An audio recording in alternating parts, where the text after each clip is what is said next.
what we do in this paper is to analyze the joint effects of the risk of infection at the workplace and the risk of automation on employment, with a particular view on Austria, because we have Austrian data from the microcensus, a very large data set, at least for Austrian standards, on the evolution of employment depending on automatability and infection risk at the workplace.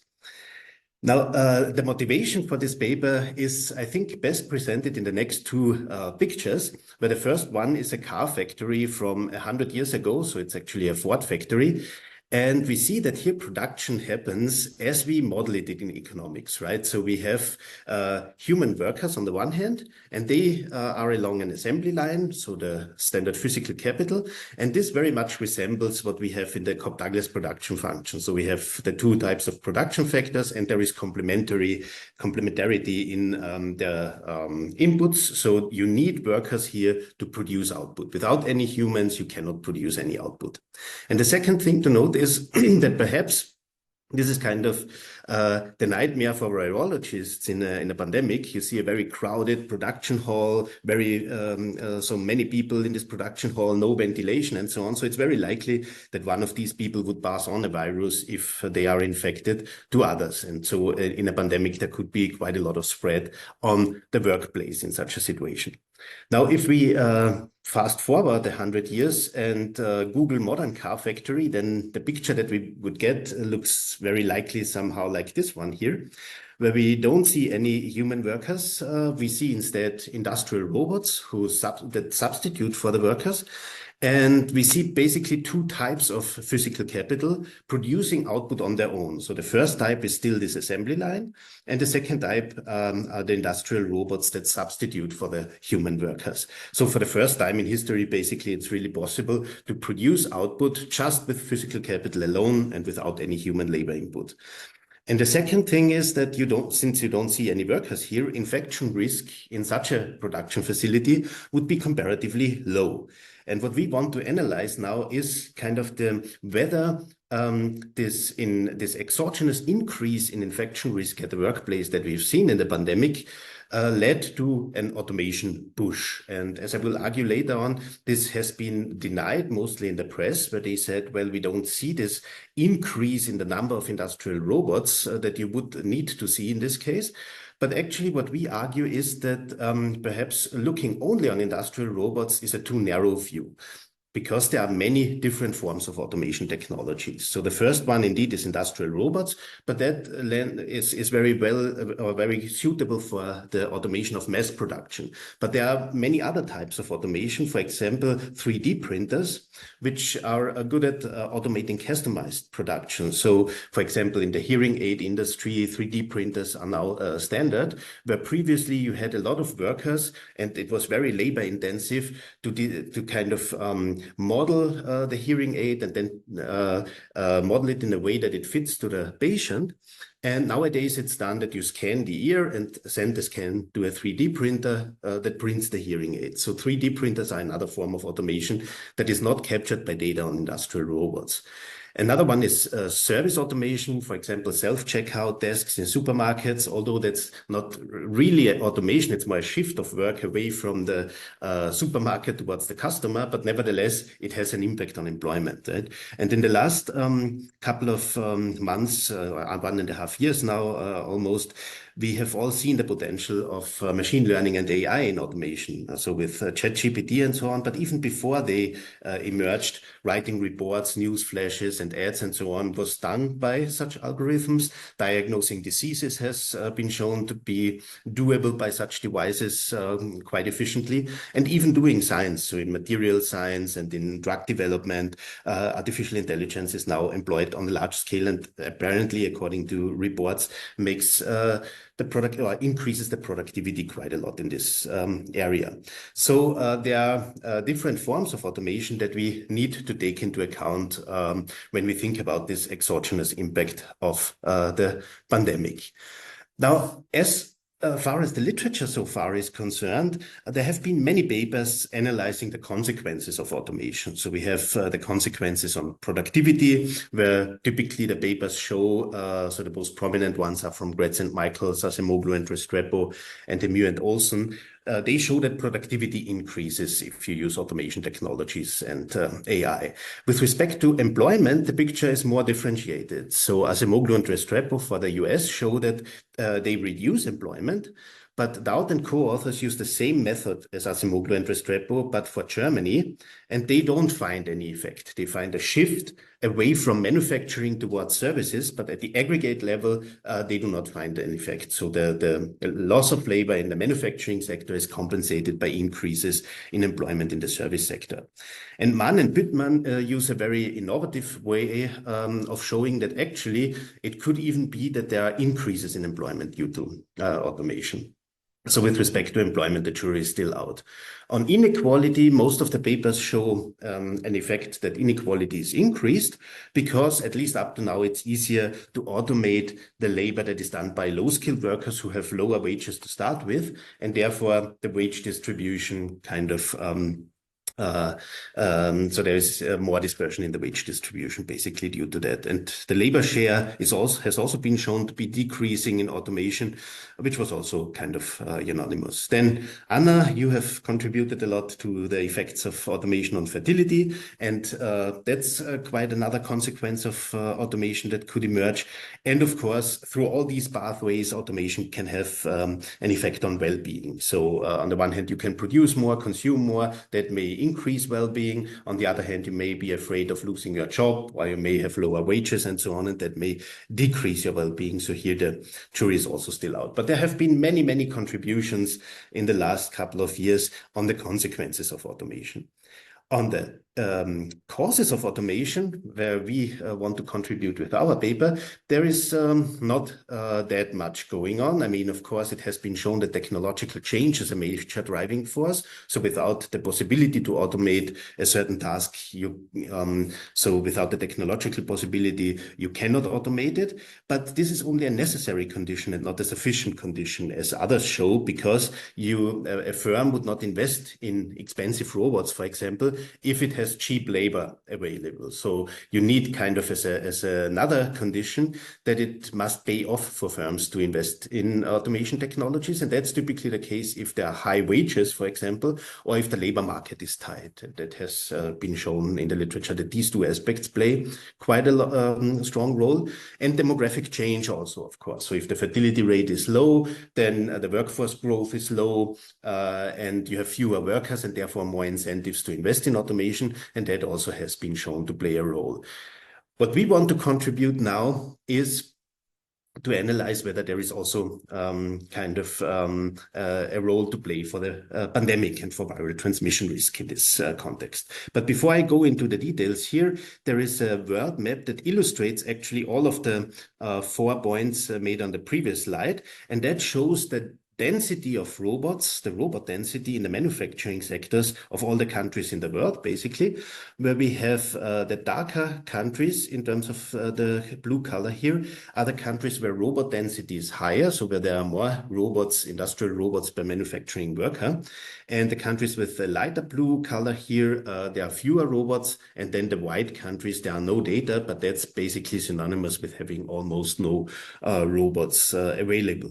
And what we see here is that indeed the countries that are at the technological frontier, so Northern America, Western Europe, Japan, South Korea, they are the ones who are automating quite a lot.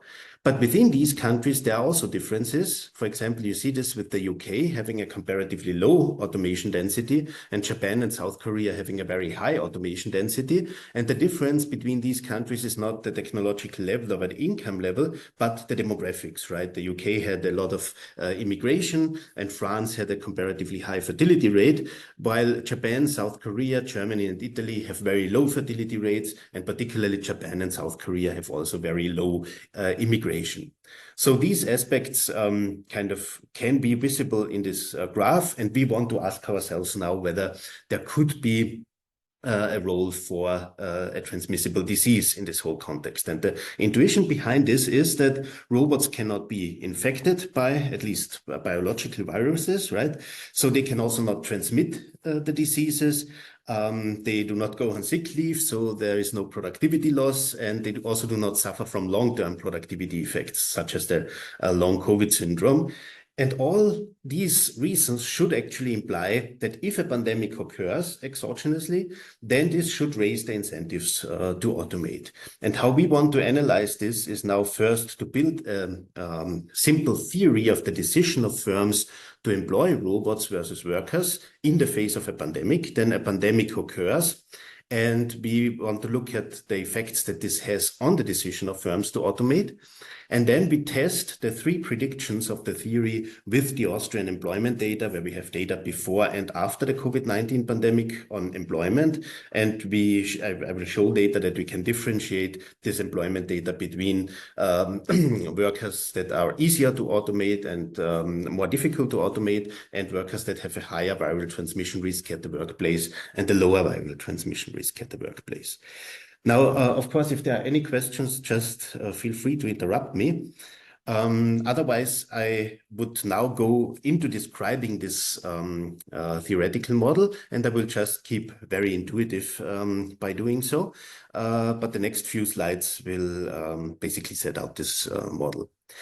Now, the first thing that we have here and that we introduce here is now a production function, where we have that output is produced with traditional physical capital. So that very much resembles actually the picture that we have here. So traditional physical capital is the assembly line, and then we have tasks along this assembly line, and these tasks have to be performed either by humans or by robots. So we allow basically for both of these production structures. We have the different tasks, and they can be performed by humans or by robots. And these different tasks are the XT omega, where we have J, uppercase J, different tasks that have to be applied along this assembly line, and the output elasticity is alpha. Now, if there is such a firm that produces output according to this production structure, the firm will have a demand for the different tasks that can be either fulfilled by an external firm or by an internal unit that supplies the tasks. But irrespective of whether it's an internal unit or an external firm, there would be an inverse demand function for these tasks. And that means that the firms producing this output would employ the particular task omega up to the point where the additional output, the value of the additional output it can generate by doing so, is exactly equal to the cost of this task. So what we get is that the price of the task will be the marginal value product of the task, and that's the derivative of this function with respect to xt omega. And we see this derivative is that alpha comes down from the exponent. All the other tasks drop out because they don't contain the task omega. So if we take the derivative, the sum drops out. And kt to the power of 1 minus alpha is still here. So we have the different assembly lines, where if you have more assembly lines in the economy or in the firm, then this would mean that the price for tasks is higher. The reason is you have more assembly lines and therefore more tasks to do along this assembly line. So this increases the demand for tasks, and this in turn increases the price of the tasks. And then we need to model the production of these tasks. And as I said, this could be an external firm or an internal unit of the firm that produces the task xt omega.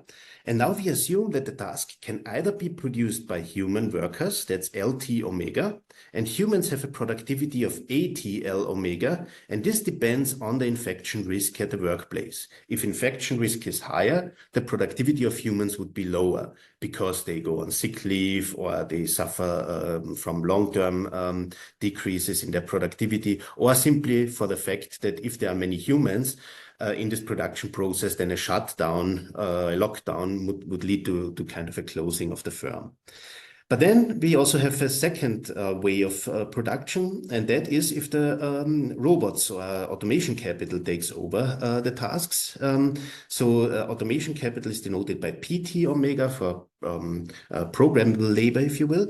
And the robots or this automation capital has a productivity of ATP omega. And the crucial aspect is, of course, that ATP omega is not affected by the infection risk because robots are not infected. And then we raise this to the power of beta. So we just allow for a general production structure where the production function could be with decreasing returns or with or could be a linear production function with constant returns. it doesn't matter for our results. It would only change if we allow for strongly increasing returns, so that we rule out by assumption, but strongly increasing returns are very so unintuitive anyway in this context, because it would mean that you have that you can generate much more output if you produce more than in case of a constant returns production structure. So we rule this implausible parameter basically out. Now then the firms would maximize their profits in the decision of whether to employ humans or automation capital, and their profits denoted by PT omega would be the price that they can charge for the particular task multiplied by the amount of tasks that they produce. So that would be the revenue of the firm. And if we subtract the cost, which is the wage bill if the firm produces with human workers, or the cost of automation capital if the firm produces with robots, and this cost is how much capital, traditional physical capital, I need for a robot. So gamma is the physical cost, and 1 unit of capital costs the interest rate. That's the opportunity cost of capital. So this is the cost of robots. And then we can plug into this function xt omega from here and prt omega from the previous slide. So this term.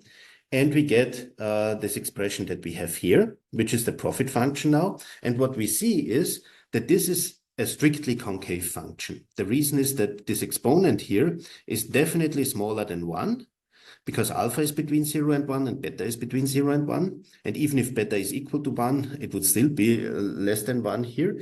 That means we have a concave function here, and we subtract from the concave function a linear function. And that means the result is again strictly concave. And that in turn implies that the necessary condition for a profit maximum, the first order conditions, are also sufficient. So we do not need to check the second order conditions. We just need to compute the first order conditions in order to compute optimal employment of the two production factors, so human labor and automation capital.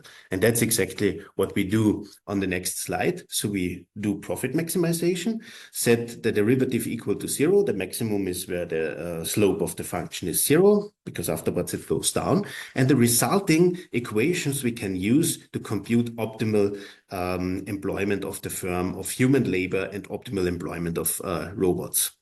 And what we observe here is now very intuitive. So on the right-hand side, we see that this exponent here is negative, because alpha times beta minus 1 is negative. And since the denominator in the exponent is between 0 and 1, we know that the exponent itself is greater than 1 in absolute terms, right? So it's negative, but greater than 1 in absolute terms. And that means in turn that whenever the costs rise of human production, so when the wage rate rises, then we would employ fewer workers in the firm. That's straightforward. By contrast, if the number of assembly lines increases, we would employ more workers. And if the productivity of workers increases, we have two effects. One is that we need fewer workers to produce output, but the other is that it pays off more for the firm to invest in human workers because they have a higher productivity. And since this term here is greater than 1 in absolute terms, we know that the second effect dominates. So if we have a higher productivity, we indeed have more employment of human workers. And a similar line of argument holds true for automation capital, where automation capital decreases in the cost of automation and increases in assembly lines and in productivity. And now we have just the last step that we have to do in the choice of production mode for the firms, and that is we compute the profit levels associated with these levels of employment that we had on the previous slide. So we plug these here into the profit functions, and then we can calculate the profits of a firm that chooses to produce with humans and the profits of the firms that choose to produce with robots. And now the decision is quite clear. So the firms would compare which production mode leads to which level of profits and would choose the production mode that leads to the higher level of profits, right? So what we can then do is we can sort all the tasks in the economy according to the relative productivity of humans. So there will be tasks in the economy for which humans are relatively less productive as compared to robots. They would be produced by robots or automated in general. And we have tasks that humans are very productive as compared to robots. And these tasks will be performed by humans. So in case of the pandemic, you can think of the tasks with a comparatively low productivity, perhaps as being the ones that are then substituted by self-cash out desks and so on. And the high productivity tasks for humans would be the ones in the medical area, for example, the nose swabs that we had, delivering vaccines and so on, which could not be done by robots. So you would still have a lot of human employment in these areas. Now, if you have this range, you will have a cutoff in between somewhere.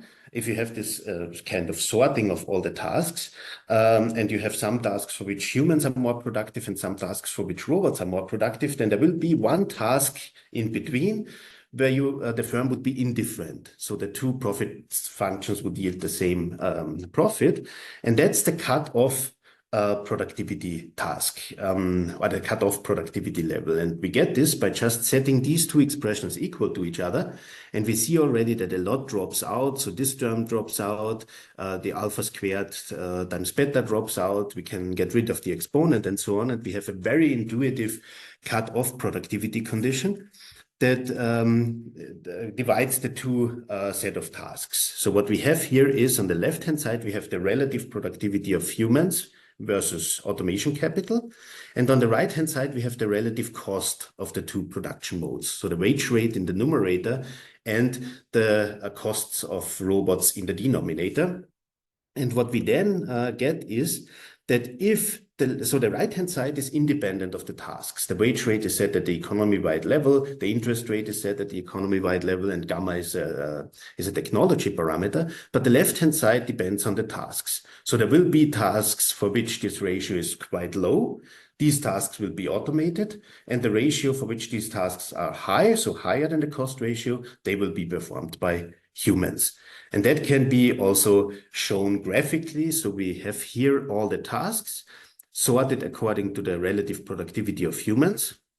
Then we have the low productivity of human tasks that are automated. The high productivity of human tasks are non-automated. And in between, we have the threshold, the cutoff productivity task. And now we assume that a pandemic happens. So a pandemic occurs that shifts the infection risk at the workplace, the I, which reduces, ceteris paribus, the productivity of humans. It does not affect the productivity of automation capital.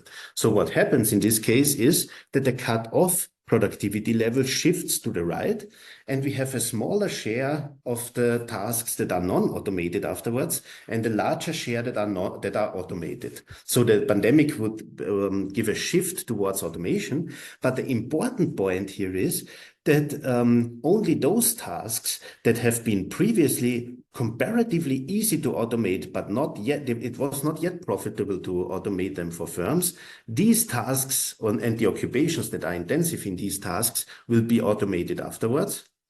While occupations that are intensive in tasks that are difficult to automate and that are located here, they are not affected whatsoever by this pandemic. And that's exactly what we can test now by means of the data in Austria. But before that, we just summarize what we've said now from the theoretical part and put this into three testable hypotheses.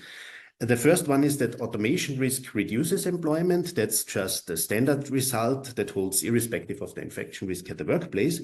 But the second and the third hypothesis, they are more interesting in this context. The second says that if a pandemic occurs and increases the infection risk, this has negative effects on employment of workers, but only on those workers that exhibit a high automation risk. The COVID-19 pandemic should have no effects on employment of workers that exhibit a low automation risk or insignificant results. And that we can very well test with the data that we have at hand in Austria. So this kind of concludes the theoretical part. Of course, whenever there is a question, just let me know. Otherwise, I continue with the empirical strategy of how we test these. Have a question. Yeah. Sorry.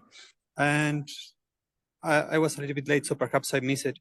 Mm-hmm. Are you assuming that during the pandemics, the pandemic, the change in productivity was rank preserving, that is, or there was a change also in the rank of the tasks? Yeah, no, we don't need to assume this for the results and for our predictions, but it's a very important point. So if you go more into the details, then perhaps what you will see is that kind of exactly as I said before, there may have been some tasks, for example, in the supermarket, where there could be a very high probability to infect people, kind of, and that these tasks become then much less productive, or the humans become much less productive when you factor in infection risk at the workplace as compared to other tasks where the infection risk is not that high. So the rank could basically change, but fortunately for our results, it would not make a difference. Thank you. Thank you. Thank you. If there are any other questions, please just let me know. Otherwise, I move back to the empirical strategy. So what we did was we have these three hypotheses, and now we gathered employment data for Austria. So the left-hand side is here a measure of employment, where we will see later on that we have two measures. One is a simple head count, and the other one is hours worked. And we can differentiate this between gender, skills, age, then the occupation, omega, the industry J, the region R, and the time T, where we have years before the pandemic and after the pandemic.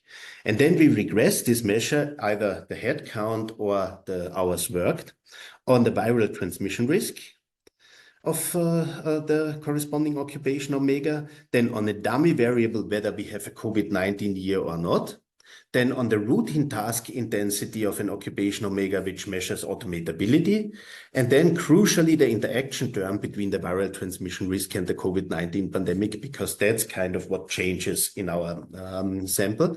So coefficient beta 4 will be crucial for testing our hypothesis. And then we have the fixed effects that we can include, and an error term that should be well behaved. And then our hypothesis would imply that hypothesis 1, that we have less employment for more automatable jobs, would imply that beta 3 is significant and negative. The hypothesis 2, that automatable jobs are affected by an increase in infection risk at the workplace, would mean that beta 4 is negative and significant, but only for those jobs that are comparatively automatable. It would have no effect on non-automatable jobs. So beta 4 should be 0 or insignificant if we run this regression on non-automatable jobs.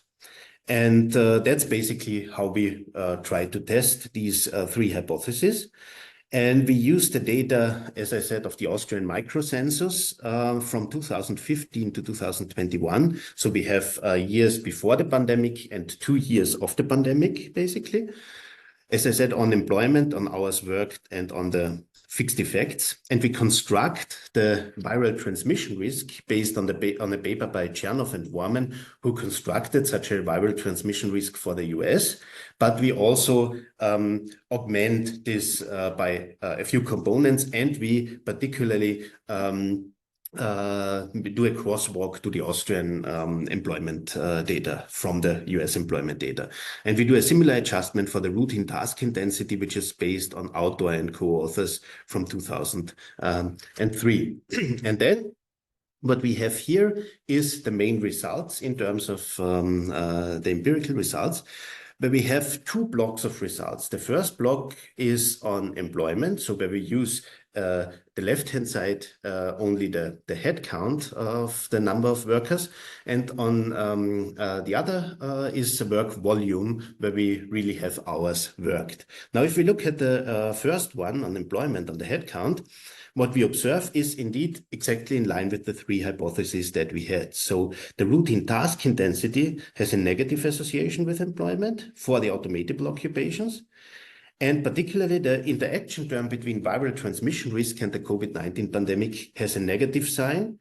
The size of the coefficient would imply, it's a semi-elasticity, it would imply that if we double the infection risk, we would see a reduction in employment by 7.7 percentage points. And this here, and that's the important thing, is only negative and significant for automatable occupations. It's insignificant for non-automatable occupations, and even has a positive coefficient, also a positive point estimate. So this very much is some evidence on that there is a difference between automatable and non-automatable occupations.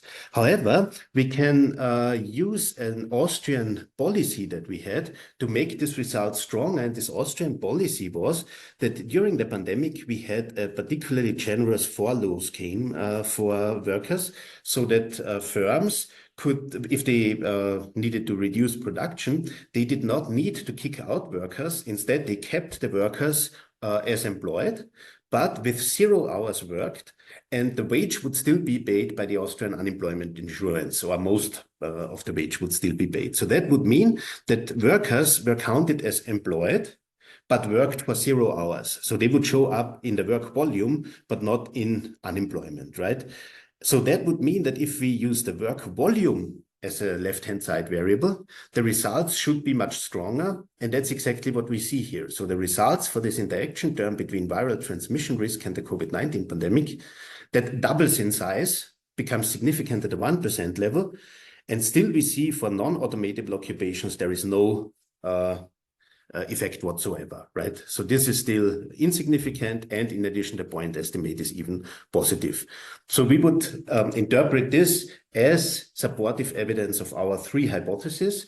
And if we do this with work volume, then this additional story gives us additional credibility in our view that it's indeed this automation channel that matters in this context, the infection risk plus automation story. And so, I mean, these are the empirical results. We did a lot of robustness tests, but here I illustrate them for the purpose that we see it perhaps better. So what we do here is we plot employment from 2015 to 2021 for 4 different groups, and we normalize the employment index to 100 in the year 2019 for all of these groups. Now, the first group here, the solid line, that's the group that faces a high routine task intensity and a high viral transmission risk. So these are the people who face a high risk of automation and a high risk of infection at the workplace. And by contrast, the dashed line here, that's the group facing a low routine task intensity and a low viral transmission risk. So they have a low risk of getting automated and a low risk of infecting themselves at the workplace. And then we have 2 groups in between that have either a high infection risk and a low automation risk, or a low automation or a low infection risk and a high automation risk. But for the sake of illustration, we just for the moment focus on the 2 extreme groups, where we see that the group with a low infection risk and a low automation risk, they saw employment growth throughout the whole period from 2015 to 2021 without any effect of the COVID-19 pandemic whatsoever. So you don't see any change here, employment increased throughout.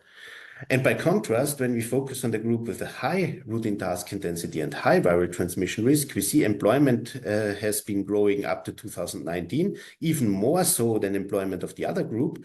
But then there was a sharp change in the trend, and employment decreased again until 2021 to almost the level where it had been in 2015. So for this group, the COVID-19 pandemic seems to have made a difference. And this difference here in employment is very much in line with the coefficient size that we estimate here with the 7.72% reduction for a doubling in the infection risk, basically.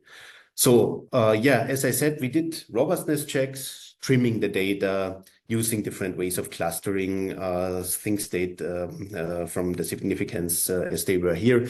We changed the VTR index and included additional components. We also changed some specifications. Nothing of that changed the results dramatically. I mean, of course, the quantitative effects were different, but the significance of the qualitative effects didn't change, which leads us basically to our conclusions that we think we can make the point that indeed the interaction between viral transmission risk at work and automation implies that there is an effect on employment in Austria. And this employment effect is only visible, so if a pandemic hits for automatable jobs, it's not visible for non-automatable jobs. And the fact that the effect is stronger for work volume as compared with the number of workers, and this is consistent with the furlough policies that we had in Austria, makes us kind of makes us confident that perhaps this mechanism that we described is indeed the one through which these changes work. And of course, there is a lot of scope for further research. So we could look at the supply of automation technologies instead as of the demand for labor, which we have done here. But as I said before, this is very difficult. So if you look only on industrial robots, then you would not see much, right? That's what the newspapers wrote in 2021, 2022. You could not see an increase in the number of robots, but that's no surprise because this needs quite a lot of time to ramp up production of industrial robots, right? So we need to look at other automation technologies, and particularly there would be questions of how do you measure AI and AI-related automation? How do you measure the kind of use of self-checkouts in supermarkets and so on? Then, of course, what would also be interesting would be results for other countries or results for Europe as a whole. We have been working a little bit on that, but ran into data problems, but we are trying to go into this direction still. And of course, what's important in this context is also the effect of work from home regulations, because they could have mitigated the employment effects to some extent. And it would be interesting to see as a third dimension, maybe, the possibility whether you can shift your job to work from home, whether this has had a difference on our results. Of course, at the moment, we cannot do this for data restrictions, but this, I think, would be an interesting research question. So that's it so far. I thank you very much for your attention. I hope that it was interesting to you, and I'm very much